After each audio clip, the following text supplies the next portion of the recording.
GT America, powered by AWS, returns to action here at Road America, America's National Park of Speed. A series that combines the roots of this paddock with single driver and sprint race formats is a fan favorite. As you could see, the parade earlier this week drew fans in droves to the village of Elkhart Lake, and now we see those same cars that paraded down the streets ready to be turned loose on the racetrack here at Road America. Hello everyone, my name is Ryan Marine. Calvin Fish is alongside. We've got DJ Clark down in the pit lane for us as we get ready to go with the first of two GT America sprint races here at one of the finest road courses around. It's going to be fun. I mean, this championship has been electric this year, and we return to Road America with a resurface on the track, so that's certainly given everyone a challenge to find the balance in these race cars. But it's been a busy year for this championship. Couple of street course events, of course, coming off. Nashville doubleheader there. Mamo Gidley on the back foot a little bit, had the championship lead early. Now he's lost that to Jason Daskalos, but he starts from the pole here trying to rebound and get back on top. Hard to find a bigger contrast between the tight, bumpy street course at Nashville and this newly repaved, smooth as silk, high-speed road course here at Road America. Yeah, and then we leave here and head off to Sebring. Right. So quite the venture for all of these teams to get their cars working on a variety of circuits, but all legendary tracks, and great to be back. What a venue. Fabulous place. Weather is just perfect. Great race day. No question about it. Great to see the race fans out here to watch GT America, powered by AWS, as it makes its return to Road America. As we mentioned, sprint racing, single driver, and multi-class. That's the format, with SRO 3, a catch-all category for old and new GT3 cars alike, plus GT4 in the mix.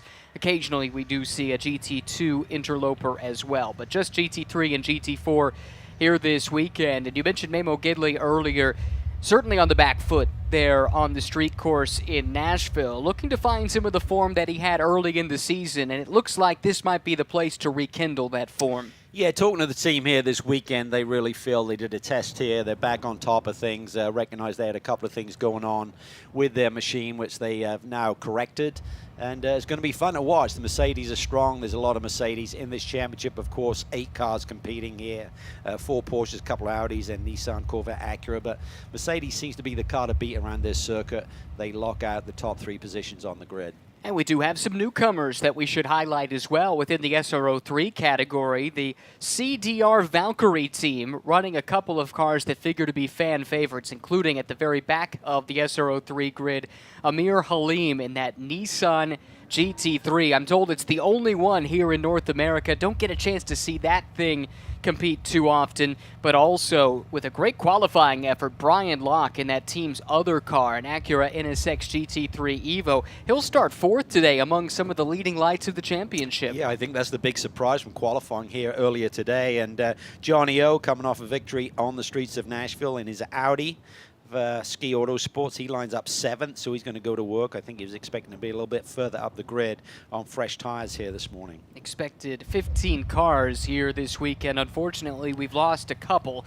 James Safronis had a big accident in testing, did suffer a minor back injury, so he's out of the car here for the foreseeable future. Todd Treffert also did not turn a time in qualifying for CRP Racing. We'll have to take a look and see if he can make the grid today. Meanwhile, in GT4, it's Elias Sabo on pole. Great qualifying effort from Gray Newell to start 2nd. And how about the series veteran Tony Gaples? Best qualifying effort in recent memory to line up 3rd. And he's not renowned for qualifying. Well, he's a great racer, Tony Gaples, on home turf, of course, the Black Dog Speed Shop, located just a couple hours south of here, so in the Chicago area. So they're looking for big things here today. I'm sure they got a lot of support around Road America for this one. And then starting next to him in 4th is the driver that has been the driver that's controlled this championship over the last 4 races. Rob Holland is on an almost unprecedented win streak within the GT4 class, which for all the years of this championship has been hotly contested. It has, and with that championship, the GT4 class, you are allowed to drop an event. So if you do that, Rob Holland is right in there in the points chase, sitting in P3 right now. 23 markers back right now, but that will certainly compress when you drop scores. And one thing to keep in mind, he finds himself in that position because he did not race in the season opener at St. Pete. So yes, the good news is he can drop that event, but he can't afford to have another bad event later in the season. Others that are running the full season, if they have a hiccup here or there, that's the weekend they can drop. For Rob, it pretty much has to be that St. Pete weekend where he scored no points because he wasn't there. Yeah, pressure is on. He's got to keep up this momentum that he's got. Got a lot of confidence. He loves Road America. I remember him breaking through for a first podium for Dodge way back when. So he's got great history here at this circuit. That was a historic day, I'm told. It was. It was magical. You could say that, and I'm sure Rob would agree. Great looking field here, and great to have the numbers back. It was a smaller grid, quite frankly, there in Nashville, but they put on a pretty good show. Jason Daskalos, as ever on a street course, was really, really impressive. Had a chance to win both races. Had a little miscue in race one, but had a remarkable recovery to get back up into the podium, and then, of course, controlled race number 2. And we'll see what Jason could do coming from 6th on the grid here on a much different track today. Yeah, I think the street circuits just fit his nature, right? His personality. He's willing to get his elbows out. Has a smile on his face, but he's not afraid to get aggressive and go for it. So got a little bit of work to do. Got the championship lead, but a little bit deeper in the pack starting here today. Third member of the broadcast team is DJ Clark, and he's standing by on the grid. Well, thanks, Ryan. As you said, not only do we have a wide diverse of cars here on the grid themselves, we've got a beautiful number of paint schemes down here. Some of my favorite liveries of any of our series here on this grid. It's going to be fast. It's going to be fantastic racing. And watch, as you said, for these Mercedes up front as they fire up to be up in the lead. Yeah, Mercedes has been strong across both GT3 series, Fanatec GT as well as here in GT America. We've seen it in all the practice sessions, certainly in qualifying. If we're talking about Fanatec GT, what Colin Brown did in qualifying for race 2 of that championship tomorrow was eye-opening, and I think it sends a message throughout the paddock that Mercedes is going to be on the front foot. Yeah, they have the strength in speed and in numbers, right? We talked about how many cars they have in this race, 8 total. So they've certainly got a lock right there on the front of the grid. But, you know, the Acura, they're sitting in P4. Brian Logg, what can he do in race conditions? He's about second off the qualifying pole of Mamo Gidley, but maybe he can make something happen and sneak up onto the podium. Field making its way out onto the racetrack. Just a single formation lap here around this 4-mile Road America circuit. Let's look at the starting grid, and on the very pole position will be Mamo Gidley, 5 times a winner this season. That's the most in the championship by a fairly large margin, but he comes in with a 3-point deficit in the points because of his relative struggles over the weekend at Nashville. He'll have Anthony Bartone in his rookie season starting alongside from the hometown real-time racing team. That's row number 1, Gidley and Bartone. Row number 2 sees George Kurtz rolling off in the 3rd spot, defending series champion, alongside the newcomer, Brian Locke. Then in row 3, it's Adam Adelson, starting in 5th. Jason Daskalos, winner in the most recent race in Nashville, alongside in 6th. Johnny O'Connell was strong on the street course. He'll start 7th here today, next to the Callaway Corvette of Mirko Schultes. Then to the next row, where we find Andy Wilczok from Flying Lizard and Kyle Washington, who's back in GT America, driving for GMG. Mark Austin with the Lone Star Racing team is back. He'll start 11th alongside Alex Vogel. And then Amir Halim scheduled to line up in the 13th spot. Zafronis and Treffert did not turn times, and we don't expect to see certainly James and most likely not Todd in this race after misfortune earlier in the weekend.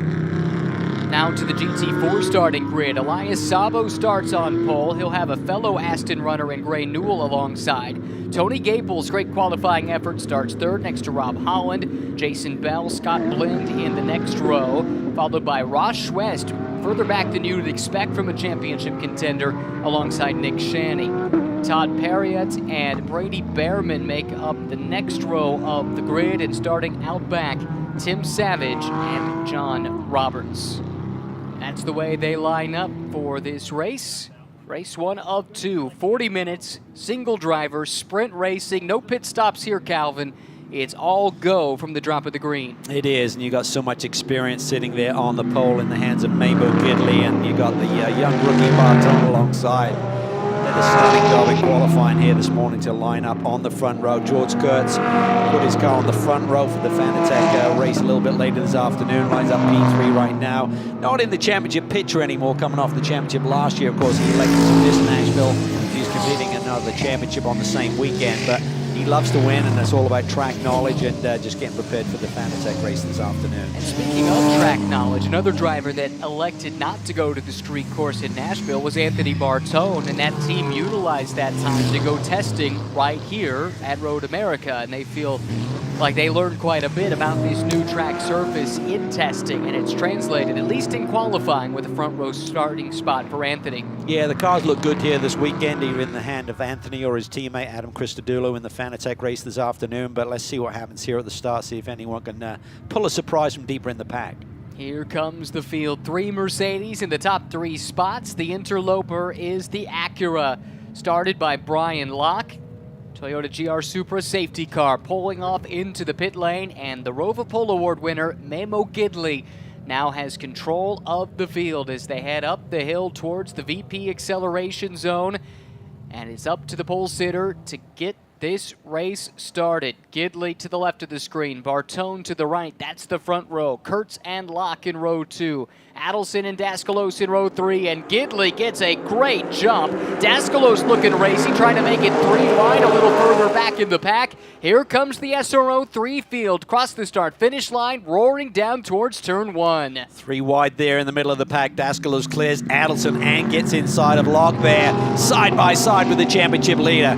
Locke on his debut, not shy about racing a championship contender. Jason Daskalos has to slot into the 5th spot. Meanwhile, here's the race in GT4. It's Gaples to the inside of Gray Newell, and the veteran with so many laps around this track looks like he might be poised to take away the runner-up spot. Yeah, nice start there by Tony. Rob Holland looks down the inside of Newell as well into turn 3. Ross West looking racy. That's the Westport-sponsored Aston at the back of that front train.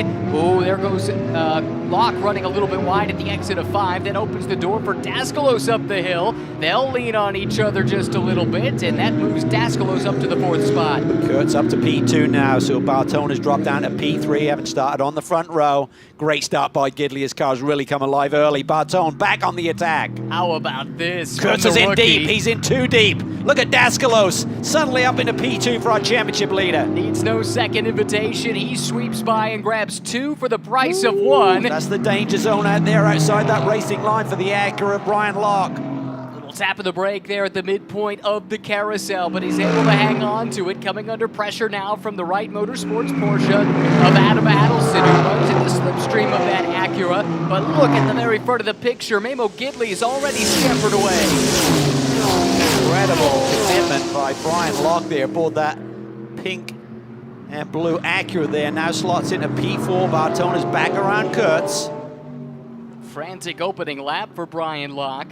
Word is he's looking for a co-driver to go Fanatec GT racing later on this season, and this team looking so strong on debut here in SRO America. Look at the lead that Gidley has pulled here with the rest of the pack dicing amongst one another. Cold tires, no problem for the veteran Memo Gidley. He comes through with a lead of nearly 4 seconds after lap 1. Incredible first lap, incredible first lap. Damage at the back of the Acura. That's the rear windshield. It appears to have popped out. This could be very distracting inside the cockpit. Yeah, it's probably distracting to Adam Adelson watching that thing come loose as well. Campaigning a brand new Porsche here, the new generation Porsche for Adelson here this weekend. How about the start from Rob Holland? He's won 4 in a row here in GT4 within the GT America Championship. He's raced his way up to the 2nd spot and already is heaping the pressure on the pole sitter Elias Sabo. Jason Bell's had a good start as well, qualified a little bit deeper in the pack. He's around Newell up to P3. Schwest, the championship leader. He has a 9-point margin, I believe it is, over Jason Bell in the championship coming into this weekend. But that's before you factor in the dropped round. It's really even tighter with the top 3, which includes Rob Holland, when you factor that dropped race in. And Holland doing what he's been doing the last handful of races, charging to the front, and right now looking for a way to get back to the point. Linda's having a nice run here on debut. Team there climbing the hill, starting to put the pressure on Schwest. Surprising to see Tony Gables drop back on the start, but that's exactly what he's done. He's dropped from 3rd to 7th on the opening lap. I wonder if he's got some kind of issue going on. He made that early move up to P2, but has now dropped down the order on the remainder of that opening lap. I think settling down at the front of the pack. Great shot of this field at speed on this run through Kettle Bottoms down to Canada Corner. Now back up through Thunder Valley, Billy Mitchell Bend right here. That bend to the left of turn 13. Big elevation change there. Not sure the cameras could possibly do it justice. High commitment corner, then leading to turn 14. That leads to the 4,400-foot front straightaway. It's got to be weird for Johnny O to be following the Corvette. So many years part of the Corvette racing squad. Here comes Kurtz with a big run on Bartone. Here he comes, swinging to the outside. That's the red and silver CrowdStrike Mercedes around the Bartone Brothers Racing entry from Real Time Racing. And Kurtz able to make the outside line work. He jumps up to 2nd. Yeah, really solid move there. Anthony tried to keep him honest, but just no way to resist from the outside. On the inside, you don't have the grip, of course, off the racing line a little bit, so that compromises your speed potentially. We still see that rear deck lid kind of a little bit of drift there for Brian Locke. Apologies, that was actually for 3rd. Daskalos runs 2nd, 4.2 seconds adrift of the leader, Memo Gidley. Fight here as Holland has dropped back behind Bell, and now coming under pressure from Gray Newell. Holland in that Porsche, splitting up the Aston Martin party. It's 3 Astons in the top 4 right now. With Jason Bell, what an opening lap. Here comes Tony Gables, trying to rebound. That's tight. Championship leader to his flank there. Trying to get through turn 3 without a rub. Keeps it clean.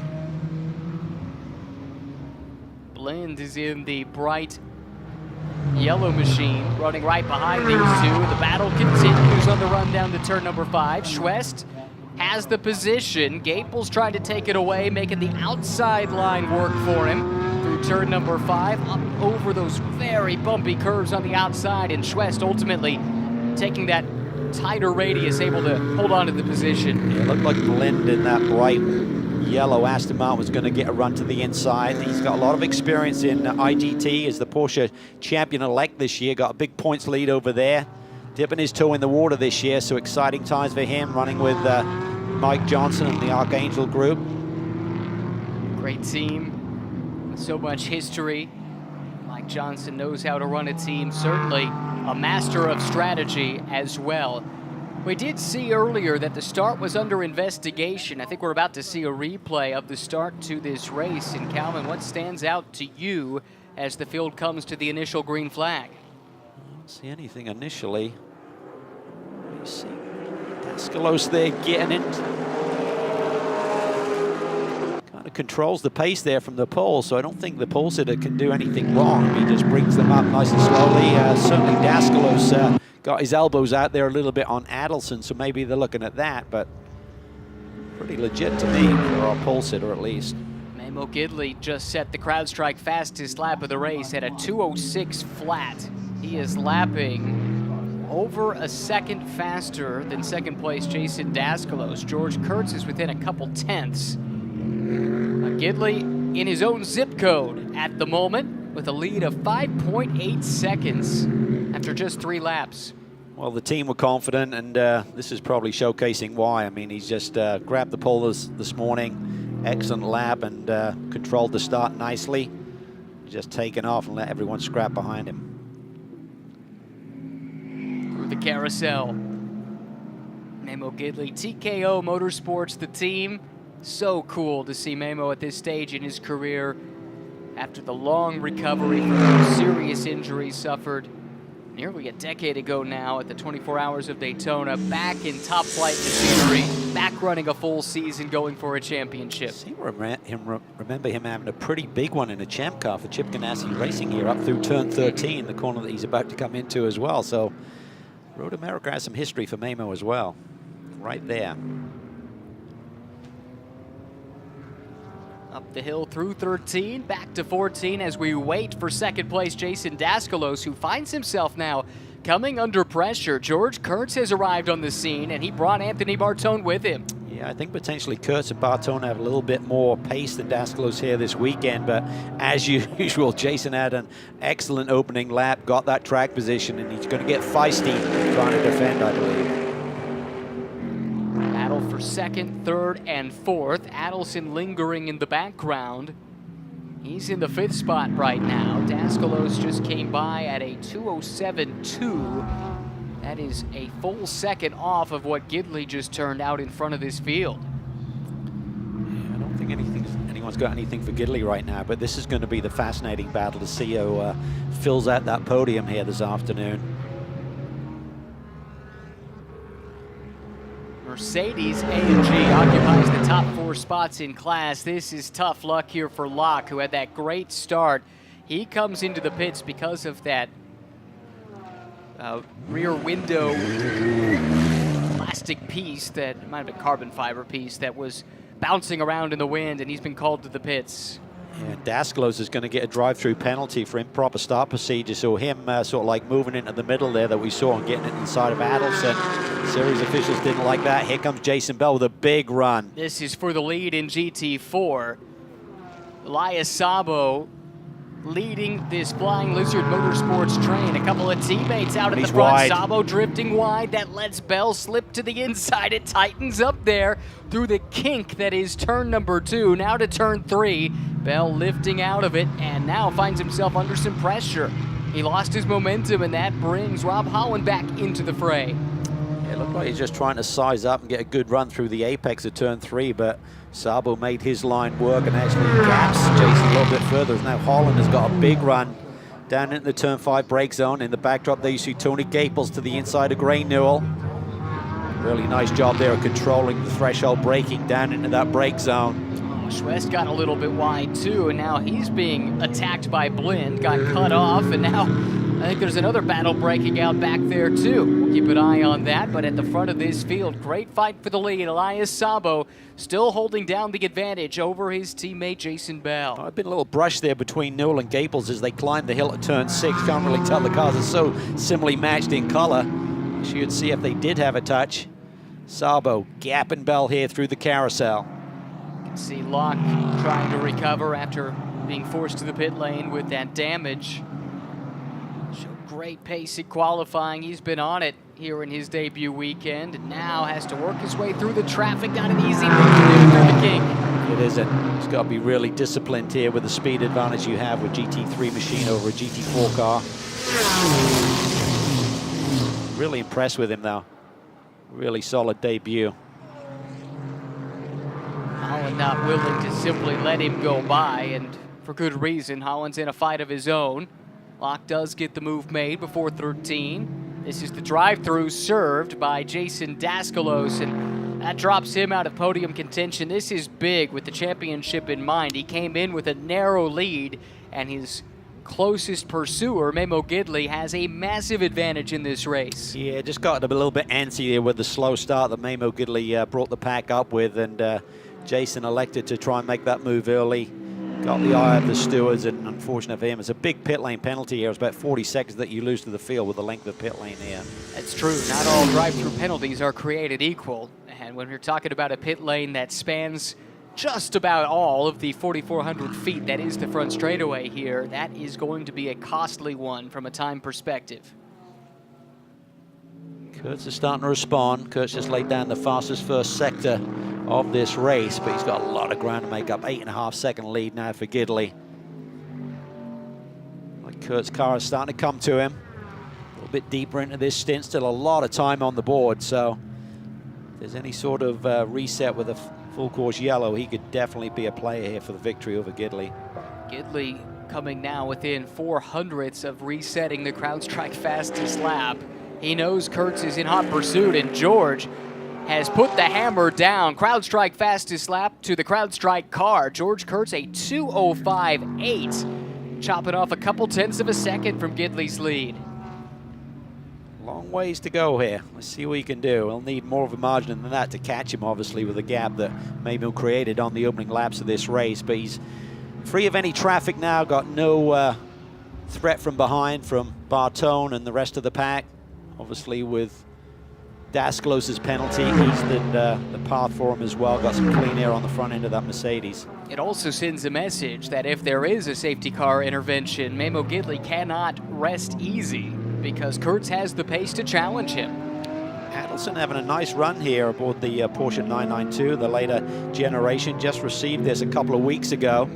Said it's a different feel to the car that he campaigns in Fanatec GT. Said it's got more downforce, feels a little flatter, not as twitchy as the older generation car, but with the downforce and the BOP situation with this new gen car, it doesn't have quite the straightaway speed as the old car right now. What do you think about the choice to be swapping back and forth over the course of a weekend between the two series? It's probably difficult, but he seems up to it. He's always got a smile on his face. He loves GT3 cars. I mean, making a move this year has been just totally in his toolbox in terms of adapting quickly to these cars. More power, more downforce. He loves it. Good little fight here. Mirko Schultes in the Callaway Corvette runs 6th. Kyle Washington runs 7th. Mentioned this in our shows at Nashville, but it's worth revisiting when we talk about the Callaway Corvette. Recently, we lost Reeves Callaway, the visionary who led that organization for so long. A real character in this sport, and the paddock certainly feels different without Reeves around. Yeah, it's great to see these pioneers who are willing to go out and do their own thing, right? And Reeves was certainly one of those guys. He will be missed, but certainly his legacy will live on. And great to see Mirko continuing to fly the colors for Callaway. After taking a few rounds off, had some good finishes just off the podium in Nashville, and right now finds himself in 6th as we peek back in on the GT4 fight. And this is great stuff. This is 1st, 2nd, 3rd, 4th, 5th, and 6th, all running together. This is actually a backup chassis for Sabo. He had a crash in testing here a few weeks ago. I spoke to Stephen Costello, who kind of manages that GT4 program for Flying Lizard, but he said, we worked hard, we're giving him a good car, and he responded by grabbing that pole and resisted any challenge in the early phase of this race at least. Gaples has maybe got something here for these Aston Martins today. We talk about the Mercedes being the dominant player in GT3, certainly in GT4, it's the Aston Martin chassis that seems to be the popular choice. Which makes it fun to see this Camaro that is long in the tooth. In fact, this is the final year of eligibility for this GT4 Camaro, but still in good hands, taking the fight to those Astons at the front of the field. So great to see the team and Tony back. Took a little bit of a hiatus, but returned with this Camaro that they campaigned a few seasons ago. And just been working on it, just gradually keep tuning on it. And it's come alive here on their home circuit, so that is really cool here. Out of the final corner, giving chase to the two teammates from the Flying Lizard stables.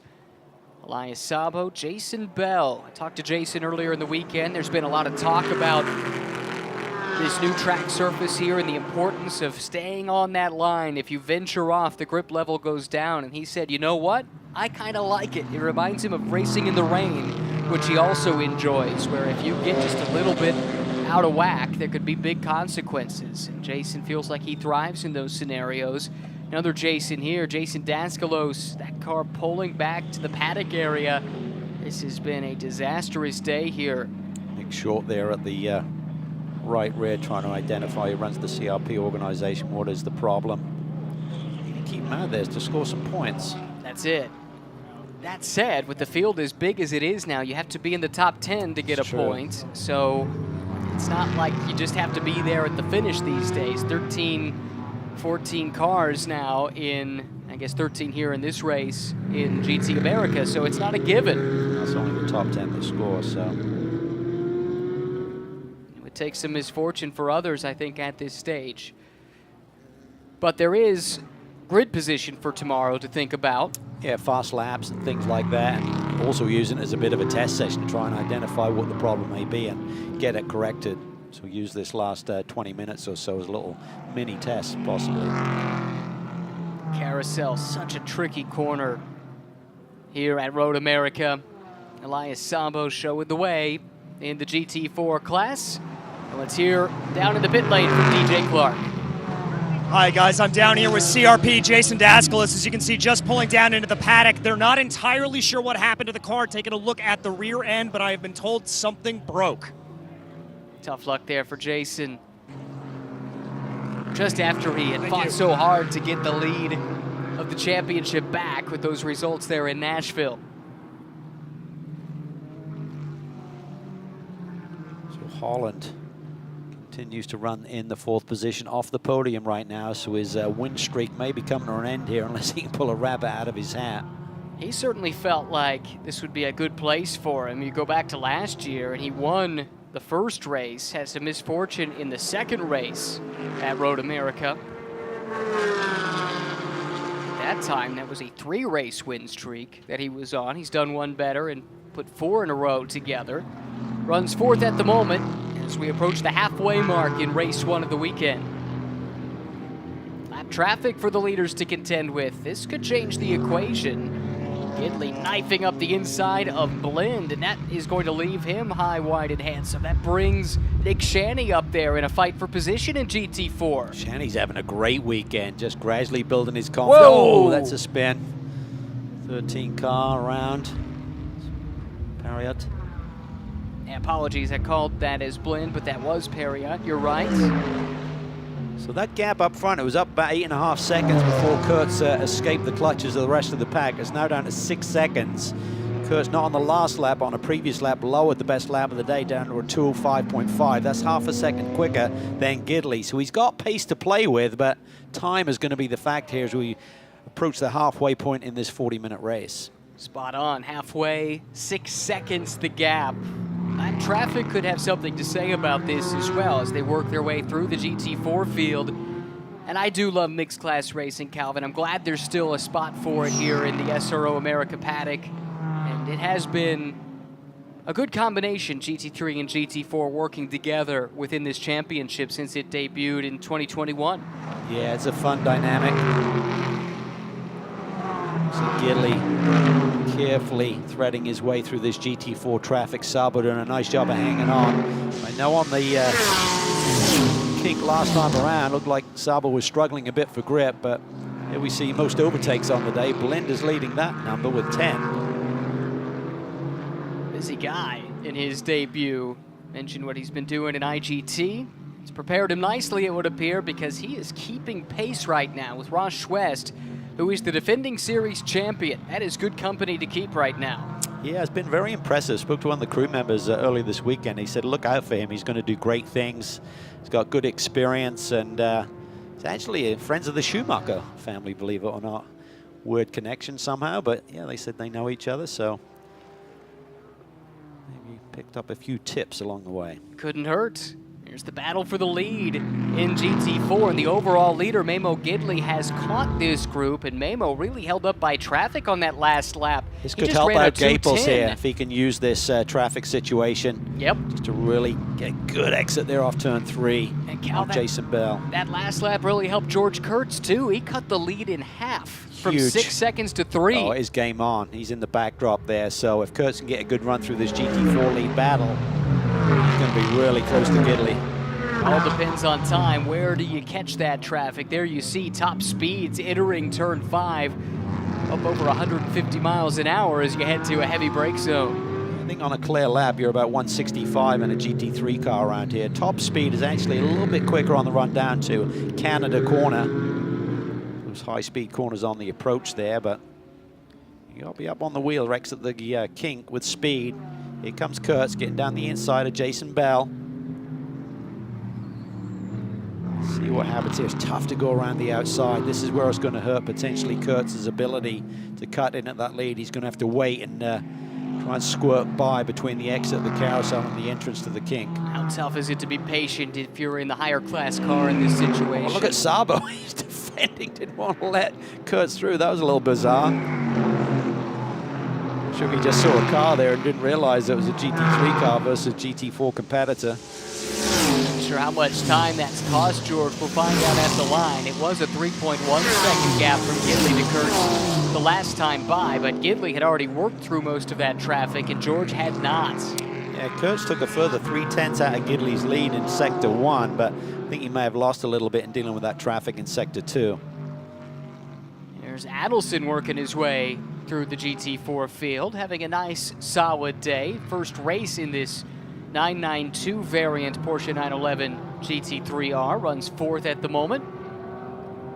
Top speeds, you called it, up over 160 miles an hour. How about Johnny O'Connell in that nearly vintage Audi R8, hitting 164 miles per hour. Yeah. Doesn't have the downforce of the other latest generation cars, but certainly been a force to be reckoned with. Johnny's loving life. He feels he's really back in the groove, having stepped away from full-time racing for quite some time and got this opportunity, initially with the Ferrari and now with the Audi, of course, and he's loving life. He loves the support that the Hussey family gives him. He loves the engineering squad there at Ski Autosport. He said we continue to improve on the car. Rossello's engineer does a magic job, even though she's working on an Audi versus a Ferrari. And you know what? Johnny told us at Nashville he's got his eyes set on getting back to Le Mans now that he is an FIA bronze-graded driver. Well, that's part of the championship next year, right? Obviously, of course, with becoming GT3, you have to have, it's Tim Savage. Yep. Saw Tim at the parade the other night with his young son. He's very excited about this opportunity. Got introduced to Kevin Buckler a couple of years ago and gradually put this program together, but I don't think he's gone any further. So this will bring out a yellow, I believe. Just gets wide there. Try to make room there for Wilczek, I think, on the entry at turn 5 and just got out in the gray. With the track being like it is, so treacherous offline, do you have to be kind of selfish when you're letting the faster cars through? You do. You want to be make it easy for them, but you're just putting yourself in jeopardy by doing that, and I think that's what caught him out there. But this is good news for Kurtz. If this can bring out a yellow and a quick cleanup, put him right back on the tail of this man, Gidley, the person who should assume the championship lead tonight, with Daskalos obviously struggling today with issues. That's right. As they run, it would swing back Gidley's way from a 3-point deficit to a 22-point lead, with Daskalos not in a position to score points here today. Safety car deployed for the single car incident involving Tim Savage, and that erases a 5-second lead that Gidley had over George Kurtz. It brings Bartone, Adelson, and O'Connell into the mix too, and it breaks off a tremendous fight in GT4 with Sabo, Bell, Gaples, and others. They have been putting on a show at the front of the GT4 field all race long. There is Elias Sabo, like you mentioned, in that backup chassis, doing a nice job to bounce back from a big impact in testing. It's not always the easiest thing to do, to put that behind you. It isn't, but I think it's just shown maturity and the experience that he's been gathering over the last few seasons here. We've certainly seen a lot of progress in terms of his speed. And they've got a great mentor in Andy Lee, who he co-drives with in Pirelli GT4. And a great squad. I mean, the Flying Lizard group are just top-notch. Got a big win in GT America last year at Sebring, and that led him to a strong weekend overall at Indianapolis when you factor in Pirelli GT4 America. And he's carried that over nicely into this season, not running the full schedule, didn't run at St. Pete, didn't run at Nashville, but has won twice on the season and also has a pole to his name. So it's a good bounce back for him because they had the issue, if you recall, race 1 at VIR, which meant they couldn't start race 2.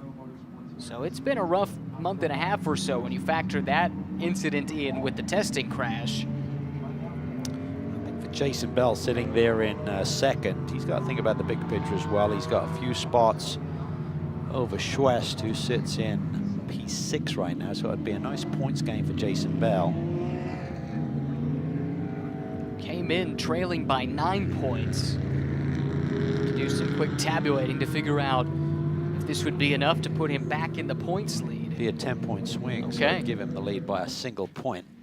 That's the way it's been. Even you think about these two, it was nip and tuck last year, going down the wire for the championship. In fact, Ross Schwest won by 6. Yeah, that's all about Indy, right? He just dominated that weekend. Correct.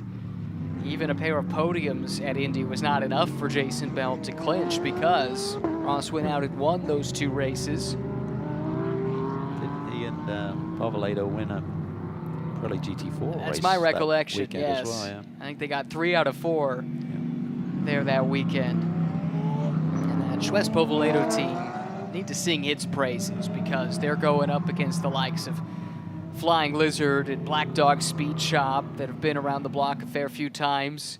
This is still a pretty new team with Suez Povoledo. They only put this thing together in the middle of the season, not last year, but the year before.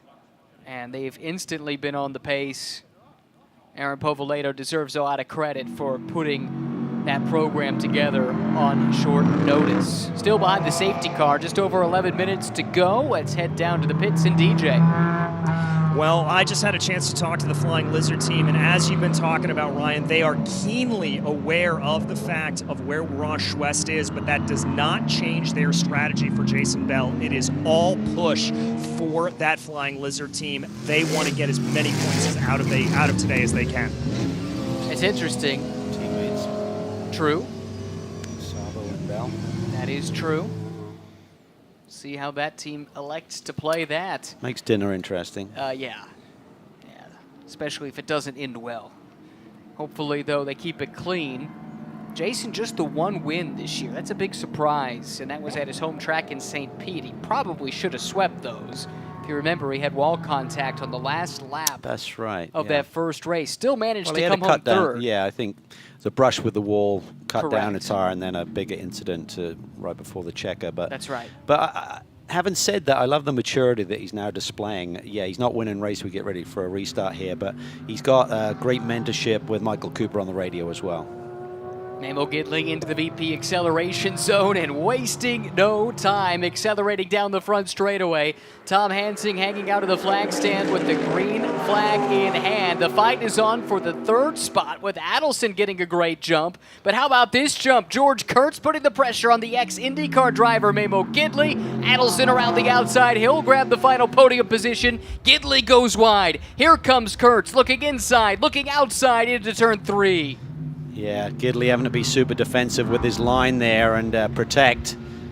That doesn't give you the best radius through the corner, but he's controlling it nicely. Ton of experience, a little bit of grass off to the side there. I think that's where they pulled the Aston Martin back onto the racetrack. Big run by Kurtz here. What can he do with it? Gidley down the middle of the road. Kurtz says, all right, I'll take it to the inside. Late on those brakes. Gidley tries to cross him over, but he cannot. Kurtz gets it slowed down, and he grabs the lead here at Road America. Oh, beautiful move. Great control there by George Kurtz, putting in deep on the brakes, letting the ABS probably kick in enough, but maintained the apex and the line coming off. Now, what can Memo Gidley do? Because here comes Adam Adelson all of a sudden in that Wright Motorsports Porsche, breathing down the neck of these Mercedes. It was an all-Mercedes show, but Adelson is spoiling the party. Yeah, he's coming to grips with this new Porsche in a hurry. Spoke to him yesterday. He said, yeah, it's very different, but we'll keep working at it. Early days, but starting to come alive here. And if he can get on the back of Gidley, that will help Kurtz's possibilities of winning this race as well. And don't sleep on Anthony Bartone either. He and Adelson both have taken to the GT3 platform like ducks to water coming out of the GT4 ranks from a year ago. Gidley's got to think about the big picture of the championship as well. So Kurtz has obviously got a strong car. He's got pace. So if Gidley gets to him, he's got to think about the risk versus reward. Here's that move again, down, deep on the brakes into turn 5. Look how he just manages to control the line, keep it on the rubber. So if you get out wide, there's no grip there, and he just maintained the line. That was beautiful. Riley team loving what they're seeing from George Kurtz, and this bodes very well with the Fanatec GT race coming up later today. George was a star in qualifying for race number 1. Colin Brown's been the fastest man around this track here this weekend, qualifying for race number 2. So get used to seeing the CrowdStrike Mercedes up towards the front. Little twitch there right at apex for Kurtz. That may allow Gidley to get a little bit closer. Look how busy it is here. Whoa. Oh, that's wild. Oh, and Rob Holland gets snagged in that contact. That was Amir Halim coming through in the Nissan, and it looks like Amir Halim has come to a stop. Boy, that cleaned out Rob Holland from a pretty solid position. And we talked about it earlier. He can't afford a bad weekend because he's effectively used his drop. Yeah, that's right. So that GT3 car had a ton of speed on the GT4 cars, but he's on the dirty part of the racetrack and just had nowhere to go with that move, unfortunately. For the moment, we stay green, waiting to Safety see. car. There it is. And I think that's it, because we're talking about 5 minutes or so for a safety car lap. And they still got to get all the way back around. I'd be very surprised if there's enough time to get this race restarted, which would be great news for George Kurtz. It would be wonderful news for Elias Sabo. Ross West was able to get up to the 3rd spot. How about that restart from Ross? That's huge for the championship. That's going to keep him the championship lead here tonight. We talked about Bell taking it by 1 point, but that's a major move from 6th up to 3rd. Blinn now 4th on the road in GT4. It's a really solid debut for Scott. Jason Bell's got to be thinking, what do I have to do to pull away from Schwest when it looked like he was in a position to get the points to swing back his way, and Ross has a phenomenal restart to get up to 3rd. Nemesis Yep. going away. Dave Shani as well. Yeah. Really impressive pace here. Best weekend I think I've seen him run. Yeah, maybe not going to be ultimately the best result he's had this season, but you're right, he's been there or thereabouts on pace. And it's not just a matter of attrition helping him get up towards the front. He did finish 4th in one of the races at Nashville, but that was a much smaller field than we see here. He was 5th in race 2 at VIR, so right around that area is where he's running at the moment. George Kurtz, though, what about that move into turn 5? That was some threshold breaking par excellence. It really was. Just didn't overcharge the corner, just got that position down at the inside of Gidley, and then just threw the anchors out and managed to get it woed down and maintain the line. Beautiful. The veteran Gidley, I think he saw the distance from which George was coming from, that inside line that he was taking, and thought, all right, I'll let you have it. I'll cross you right back over, but there was no move to be made. No. Great Great racing. little battle. Yep. Bartone's had a good day. Adelson will be chuffed, I think, with that podium run here on debut with the new car. So the safety car picks up the field. 4.5 minutes to go. Yeah, If you it's hustle. Exactly. Yeah. If it's a quick cleanup, and it should be. Yeah, if you just maintain 60 miles an hour average, right, 4-mile circuit, so you could get back around here if the track is cleaned up. You could get a little one-lap shootout possibility. But it would take some hustle from the safety car. And race control can give that direction. Does the safety car have a predictive lap? That's a good question. Needs to. In moments like these, it would sure help. Crown Strike team, big smiles on their faces. They like what they've seen, and their day's not done yet. Hope you join us for Fanatec GT World Challenge America, powered by AWS, right around 3 o'clock local time here in the Central Time Zone. What would be great is if they can get Hamir's car out of the way and just Right. get it back to the paddock later. Just clear that particular corner and put it in a safe haven, possibly. That has to be the goal. You're not that far from pit lane. If you do have to hook up, or you can certainly cut through in turn 13 there, just one corner up the road. Johnny O'Connell, relatively quiet run to 5th. Fascinating to see how some of these older generation GT3 cars still can mix it up on their day with even the newest of the new. Yeah, I spoke to him yesterday, and he said it's just the downforce. He said I was behind Gidley and pretty even with him through most of the lap, and then here's this move here, just down to the inside. There's no grip there, and just literally T-bones Holland. Well, Newell locks up, and that gives Swesh the opportunity to pick up a couple of spots there. Exactly. If we were wondering how he did it, that answers that question. That was 2 spots. He had 1 corner for Ross West. And back to Johnny O, he just said through the carousel, Gidley just gapped him like 6-8 car lengths. It was just a different league in terms of the downforce that Mercedes is developing versus the older generation Audi. Still seeing lights on the safety car. The cleanup still is in progress. I think that tells the tale, that shot right there. I still see the Nissan Nismo GT3R stationary down in Canada Corner, and it looks like that is likely then a harbinger of things to come. Expecting to see the checker flag this time around. A bummer we didn't have a chance to see them fight it out, but packed inside those 40 minutes, there were some great fights, and George Kurtz recovering to get back to 2nd and then ultimately take the fight to Memo Gidley. That is some of the best driving we've seen from him. Well, it's perfect opportunity. He wouldn't have had another chance at it with the caution now. So he saw it, went for it, and pulled it off. He'll be pumped. This will give him a lot of confidence moving into the afternoon for the Fanatec GT race. What do you make of the season for Elias Sabo? The highs have been really high, a couple of wins. He's been on the podium a few times, but also had some misfortune. Great to see him bounce back. Yeah, I mean, I think it's a question of the wins are great, right? So that's what's going to build his confidence and take him to the next level. I think when you look at the championship as a whole, probably a little bit of missed opportunity due to the inconsistency and the few little issues. So that's all part of the learning curve. He's now showcasing he can win races with regularity, but now it's all about focusing forward for next season, potentially, if he's really going to become a championship contender.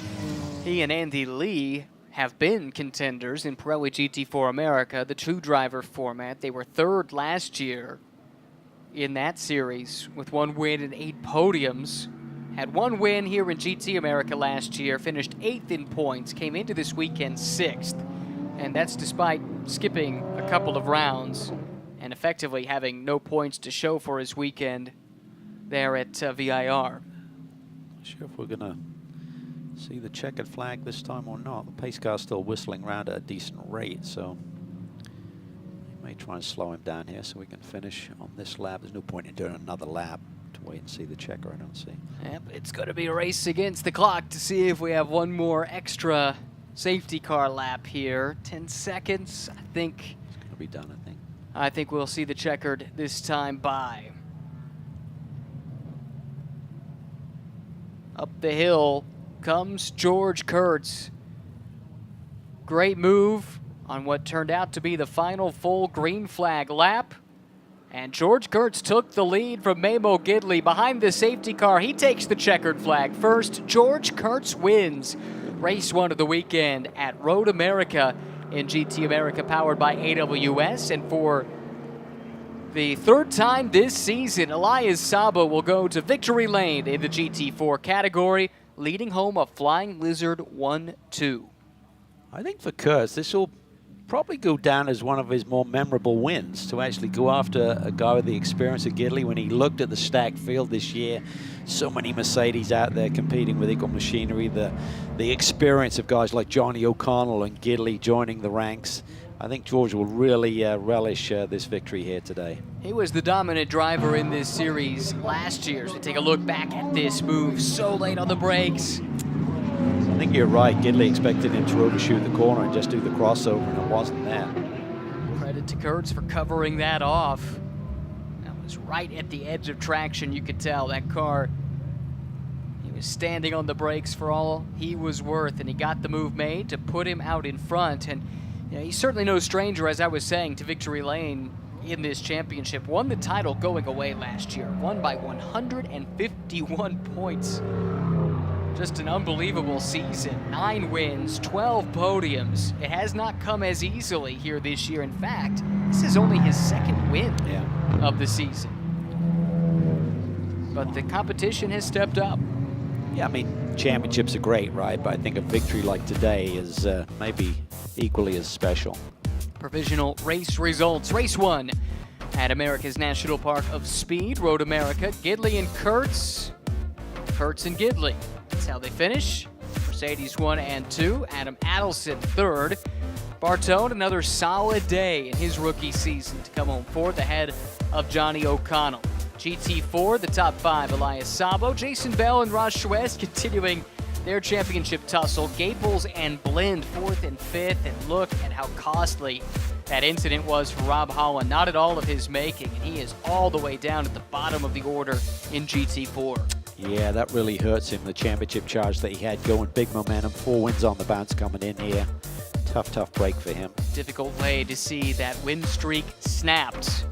Certainly couldn't have seen that one coming as he was hit there in Canada Corner. Final incident of the race that ultimately led to this race ending behind the safety car.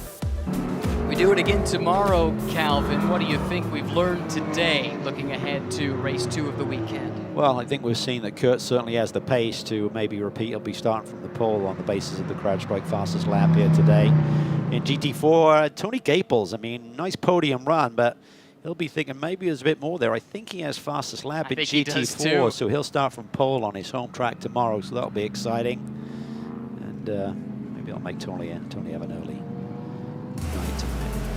Highlights of the race. Memo Gidley starting from pole gets a really nice start. Jason Daskalos looking racy early. Ultimately, though, he was penalized for moving out of line early on that start of the race. Side-by-side battles into turn number 1. Brian Locke, so impressive in qualifying, ultimately had some misfortune today. That was Kurtz going a little bit deep down into turn number 8. But battles back through the field here around the outside, grabbing 3rd spot from Anthony Bartone. He was starting to feel it at that point, and on this restart, just plows it down the inside into turn 5. Excellent execution and grabs the win. Adam Adelson not too far behind, driving in his 992 variant Porsche for the first time. This is the move that brought out the final yellow. Amir Halim up the inside of all the GT4 field and into the side of Rob Holland. Both of their races ended right there. Checker flag waved, and it was George Kurtz for the 2nd time on the season who heads to victory lane. Memo Gidley 2nd, Adelson in 3rd. Meanwhile, in GT4, Sabo, Bell, and Schwest. That's the podium in the first of 2 40-minute sprint races for GT America, powered by AWS. And there is George Kurtz climbing out of his race car, smiling under the helmet. Yeah, you are number 1, George. Well done today. Looking forward to hearing from him here shortly. And how sweet it is, you pointed out, to beat an ex-IndyCar driver, a top-notch driver like Memo Gidley head-to-head. Yeah, I think he's going to be really stoked about this one. He knows the championship is out of reach now, so he's just going for victories. Time to hear from our race winners with DJ. George Kurtz, you got to talk to me about that move coming down into turn 5. That was absolutely spectacular. Well, we're lucky we got a good result here. We had a good initial start, and then the car went into an error mode on the gear shift, and I got passed on the first lap. So we were able to get it back. And you know, when that yellow flag came out, I thought it was our time to pounce, and had one shot in 5 and made it stick, and got super lucky. There was so much gravel down there. I don't know how I kept it on the track, but it's a great move, great battle with Memo, and we're happy we got the victory. Well, happy you got the victory. Looks like you're going to be starting on pole tomorrow. Can you repeat? We're going to try. Hopefully we'll have a better start, and some fans over there. I'm not sure they're for me, but it was a great event. We look forward to tomorrow. We're looking forward to it, too. George Kurtz, your winner here in SRO 3. Phenomenal job by George Kurtz, and he probably won a few fans with a move like this. Yeah, he came in there with a rate of knots, but he certainly got it all slowed down. As he said, it's a little bit dirty offline, so he was worried about it. There's the screams. I think it's for our GT4 winner, Elias. There is Elias Sabo taking a big swig of a sports drink. He's got the family there to celebrate with him, possibly the widest smile in the paddock. Elias Sabo so happy, so much to celebrate. Let's hear from him now with DJ. Elias Sabo, absolutely incredible driving there for you. Taking the victory, how does it feel? Oh, man, it feels so good. You know, we worked so hard out here. This is the first race that I've had my daughters here to watch me race. Man, it couldn't feel any better than right now. I've dreamt of this moment. Well, it is absolutely wonderful, and to be able to come home with a team 1-2, does that make it even sweeter? Yeah, you know, this was a great day for the Lizards, and hopefully we can keep it up the rest of the weekend. They're the best team in the paddock. They continue to give us the greatest car. Thank you to everyone at the Lizard team. Well, thank you, Elias, and congratulations again. Thank you so much. That's what it's all about. It is a family sport, that's for sure. What a special moment. Yeah. Big smiles for Elias Sabo. That's the car that got it done. 511 Tactical on the side of that machine. And a big win for him in the GT4 category. That's a wrap for us here from Race 1 of GT America, powered by AWS.